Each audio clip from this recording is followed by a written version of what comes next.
to work together, to be collaborative, to cooperate, and work on some of the harder problems that they might face in their everyday lives. This is different for them, as you can imagine. Most students on the first day of school don't expect to have to work cooperatively with others, but they have done an amazing job. And we as teachers have been able to watch our students communicate, open up, collaborate, work through problems, argue about math, which as a math teacher is amazing. I love watching my students be able to come to conclusions and do it together. So with the direction that our district is headed, I love what we're asking our students to do, and I can't even imagine and cannot wait to see what they're going to be capable of producing with this effort. We really want to thank our Board of Education, our administrators, our teachers and staff in the district, our community, and most importantly, the students for making this possible. We're definitely proud to be teachers in Flossmoor School District 161.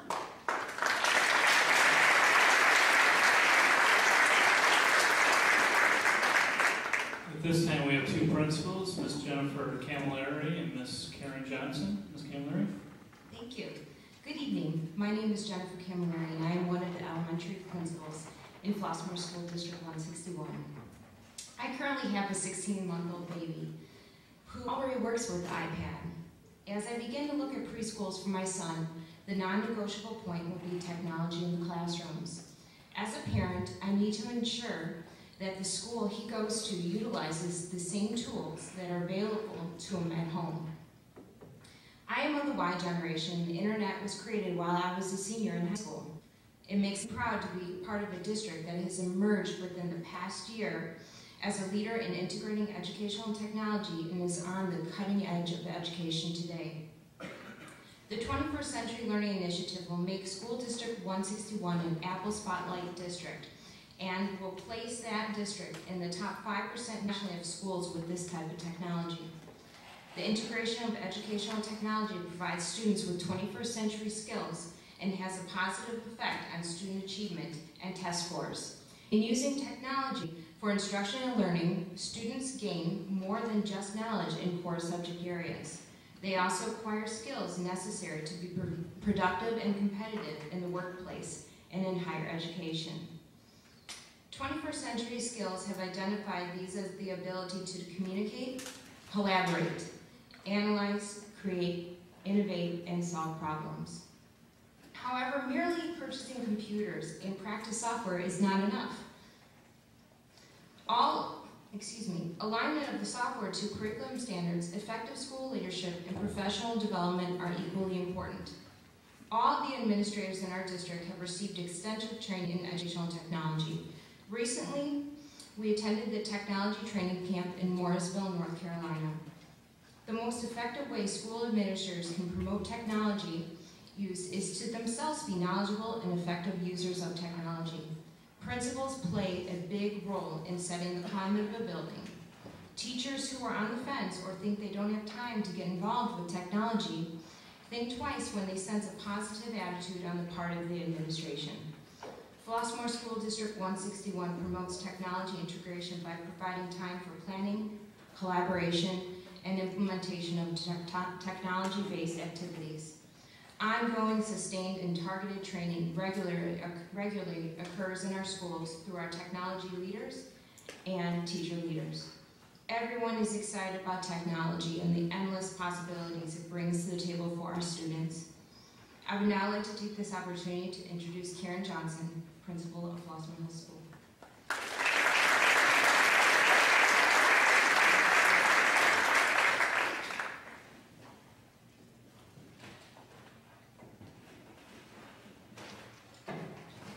Thank you, Mrs. Camilleri. Good evening. I am Karen Johnson, a principal not of the X generation or the Y generation, but a baby boomer who was quickly transformed and believed in 21st century learning for all students. One of the rules of evidence when assessing a paradigm shift or a new initiative such as the 21st century learning is that one must always consider the perspective of stakeholders. The voices of two stakeholder groups increased the believability of the positive effects of 21st century learning in District 161. I would like to share responses received from fourth grade parents on a survey. My child is more engaged and enthusiastic about doing homework because of the internet component. I have noticed a greater responsibility from my child about her homework. He has the same enthusiasm he has when playing video games. Actually, he has more time to enrich his reading and math as he visits more academic websites. No more homework wars. As I talk with students about learning, the repeated response from kindergartners to fifth graders is, learning is fun this year. Students have shared excitement about how learning takes place. I get to choose what I am learning and create my own product. These testimonials are rich, powerful, and personalized evidence of the great impact 21st century learning has on many facets of our schools, from the homeschool connection to the high level of student ownership for learning. Principals have received emails, phone calls, and visits from parents telling us of the changes they have witnessed in their children. Newly found interest and enthusiasm for learning, in addition to heightened conversations and excitement to share and learn as families, are some of the qualitative outcomes of the 21st century learning. District 161 school leaders will continue to use observable evidence along with other data that indicate that our Z generation students are acquiring 21st century skills such as problem solving, agility and adaptability, initiative and entrepreneurialism, accessing and analyzing information, as well as curiosity and imagination, all of which will prepare our students in Flossmoor School District 161 to compete globally in a world we cannot even imagine.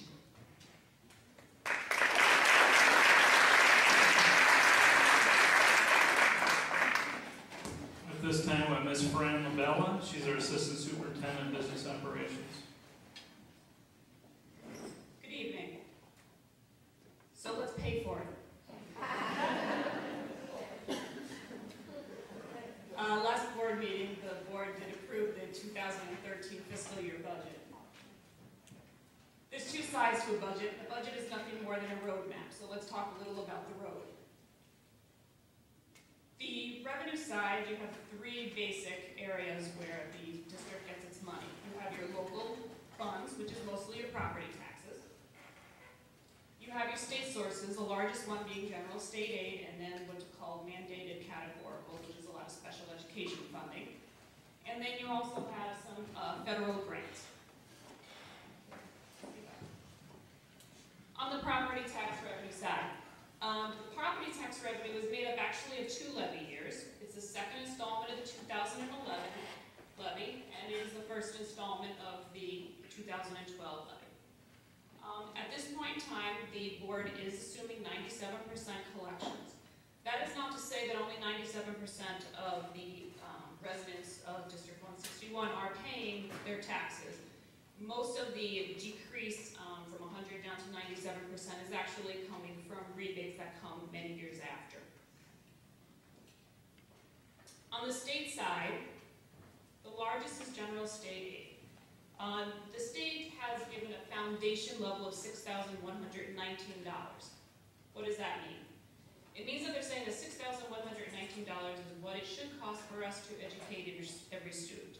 We do not receive $6,119 for every student. That would be wonderful, but it does not happen. What they do is they take a look at how much money that you actually receive in local funds, and then they make up the balance to get to $6,119. This year, however, last year the money was prorated. This year it's been prorated even more. They're actually only funding 89%. For District 161, what that does, the loss in proration is almost $500,000, about $489,000 that we should have received in general state aid, but because the state couldn't afford it, we are not getting that. Additionally, if you go to the very right-hand side at the bottom, as of the end of the fiscal year 2012 budget year, the state still owed District 161 a little over $650,000 in back money. On the mandated categorical side, again, this is all mostly state funding, and this will be up on the website. I know it's difficult to see from there. But we receive we're going to budget about $1.7 million in mandated CATs from the state. We also received grants, federal grants. IDEA is special education again. Title I is for reading remediation, some math remediation. Title II is for professional development. And then we have our lunch programs and some Medicaid money, which again is mostly from special education students. So in total, the district is expecting to receive about $30 million of revenues. 76%, again, is the largest piece is coming from your local property taxes, and then the second coming 19% from the state. So how are we spending it? Well, I think you can pretty much hear that we're spending it on computers. But there's also other things. You can sort your expenditures in many ways. You can do it by fund, you can do it by function, which is where is it going? Is it going into a classroom? Is it nursing services? Is it special education services?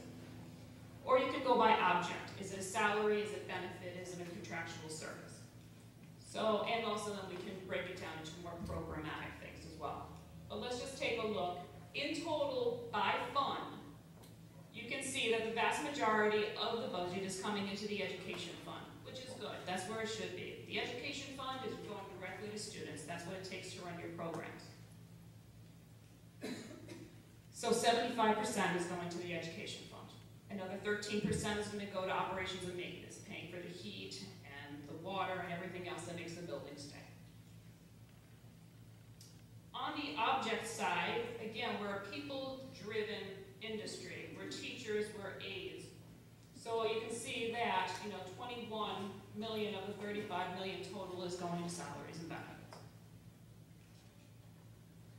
So you got 49% in salaries, 12% in benefits, and then another 13% in services. Our total budget expenditures is $35 million with a $30 million revenue, which does put you at a deficit position. So here's the question, balance the budget. Well, there's a $5 million deficit. Technology initiative is $2.2 million this year. The board decided that this was worth it, the one-time expenditure, because this is not a recurring cost, to start putting this technology into the hands of the students. The other one-time expenditure that happened out of this budget is a $2 million construction project at Western Avenue, which I know you've all seen the beautiful job that was done there to make traffic flow better and all that. So what does that give you? That gives you a deficit of $780,000, of which had the state given us the full general state aid, would have brought you to $290,000 of deficit. At this point, I do believe that we may be able to come in under. We're bidding everything out for technology and making sure that we're getting the best prices, and I think $290,000 is probably reasonable to say that we'll be able to cut that back on the actual side as opposed to the budget side. And we would have balanced this budget had it not been one-time expenditures and the state were not paying.